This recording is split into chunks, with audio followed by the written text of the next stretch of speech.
O vídeo que você vai ver agora foi escrito e dirigido por Júlio Brissac, analista-chefe de pecuária de corte e diretor aqui da Rural Business. Quem opera direto ou indiretamente no agronegócio está ciente da avalanche de conversas ambientais em cima do glifosato. Nas últimas décadas, a imprensa brasileira está repleta de matérias condenando tanto o agro como o uso desse defensivo. E aqui estão alguns exemplos do que nós estamos falando. Como o glifosato pode afetar a saúde humana em contextos rurais no Brasil?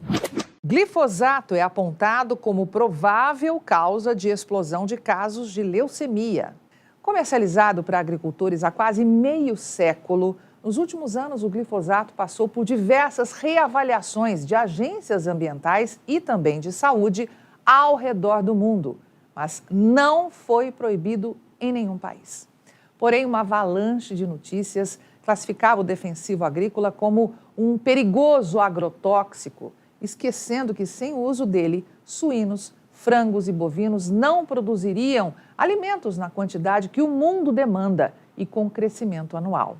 Sem defensivos agrícolas, o mundo passa fome. Mas, infelizmente, ainda tem gente nesse planetinha que acredita, na verdade até jura de pé junto, que a agricultura orgânica consegue produzir comida em volume suficiente para alimentar bilhões de pessoas. Mas voltando aí ao mundo real, para quem não sabe, o glifosato age para inibir o funcionamento de uma enzima usada pelas plantas invasoras para realizar fotossíntese. Os animais não têm essa enzima, então, em tese, não deveriam ser afetados pela substância. Mas em 2015, a Agência Internacional para a Pesquisa sobre o Câncer, IARC, que faz parte da Organização Mundial da Saúde, a OMS, concluiu com base em centenas de pesquisas que o glifosato era provavelmente cancerígeno para humanos. A EPA, que é a Agência de Proteção Ambiental Americana, discorda dessa avaliação e afirma que o glifosato é seguro quando usado da forma correta. A Comissão Europeia também autorizou o uso do glifosato nos países do continente até 2022. Ou seja, agora, em 2023, teria que emitir um novo parecer. É importante também saber que, no Brasil, a avaliação da Anvisa está em acordo com as agências americana e europeia. Como o assinante deve lembrar, na França, o presidente Emmanuel Macron havia prometido acabar com o uso do glifosato até 2021, mas voltou atrás em janeiro. Quem sabe, iluminado pela compreensão de que sem o uso do defensivo, ele mesmo teria problemas sociais para encarar, já que esta decisão poderia trazer de volta o fantasma da fome para assombrar os franceses.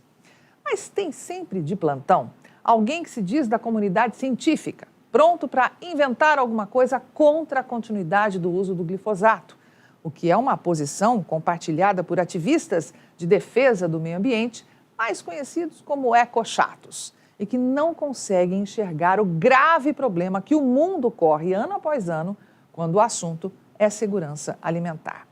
E a turma dos ecochatos está invariavelmente com a resposta na ponta da língua, que na fórmula do glifosato tem o DDT, um pesticida muito usado na segunda metade do século passado, quando começou a se descobrir seus efeitos cancerígenos.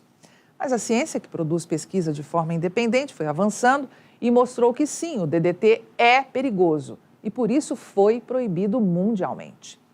Segundo os ativistas, além dos possíveis problemas de saúde a serem levados em consideração, há outras questões, como, por exemplo, os danos ambientais. Anos atrás, um estudo publicado na revista da Academia Nacional de Ciências dos Estados Unidos ganhou a mídia ao afirmar que, após expor abelhas a níveis da substância encontrados em jardins e plantações, descobriu-se que, quando ingerido pelas abelhas, o glifosato afeta o microbioma intestinal dos insetos, diminuindo a sua capacidade de combater infecções. Eles alegam que a Anvisa não avalia efeitos ambientais dessa substância, como, por exemplo, os possíveis efeitos na saúde das abelhas. Esse tipo de análise é feito pelo IBAMA, Instituto Brasileiro do Meio Ambiente. Mas o que todos que pediam o fim do glifosato vão ter de engolir a partir de agora? Que a União Europeia estendeu a sua autorização de uso por mais 10 anos, liberando o uso do glifosato. É isso mesmo que você ouviu. A Comissão Europeia anunciou que vai estender a autorização do uso do glifosato em toda a União Europeia por mais 10 anos.